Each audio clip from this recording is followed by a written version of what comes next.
Listen, some days I know that it feels like no matter how hard you try, you're just carrying the weight of what happened to you everywhere you go. And it's exhausting, right? But that's the reality of healing after abuse sometimes. It's not just emotional, right? It's biological. Now, trauma bonds are a big reason why it's so hard to get over what happened and heal. These emotional ties that form in toxic relationships, they keep you connected to the person who hurt you, even when you know that you're better off without them. And on top of that, trauma actually changes the way that your brain works. When you've lived through abuse, your brain shifts into survival mode. It stays hyper-focused on threats, and that floods your system with stress hormones like cortisol.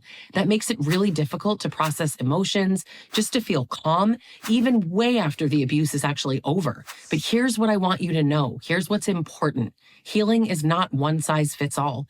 Therapy and self-help and support groups, these are incredible tools, but sometimes we need more. Now, trauma impacts your brain by disrupting its ability to regulate emotions and process pain.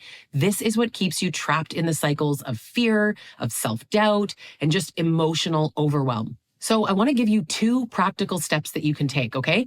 The first one is that you ground yourself in the present moment. So here's a technique that I use. The 5-4-3-2-1 technique can really help when you feel stuck or overwhelmed.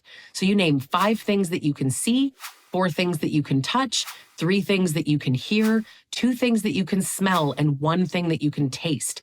Now, this calms your nervous system and it reminds your brain that you are safe in this moment. Now, for other people, more science-backed treatments can provide the breakthrough that they need. So this actually brings me to the second practical step, which is addressing healing at the brain level. So grounding techniques help calm your nervous system in the moment. Advanced therapies work differently. They influence the brain systems that support emotional regulation. So I recently discovered MindBloom, and I really want to share this with you. MindBloom's at-home therapy ketamine treatments help rebuild connections between neurons, and this supports your brain in breaking free from survival patterns. They create space for deeper healing by reducing the emotional overwhelm that keeps you stuck. You can check out my profile for a link to learn more.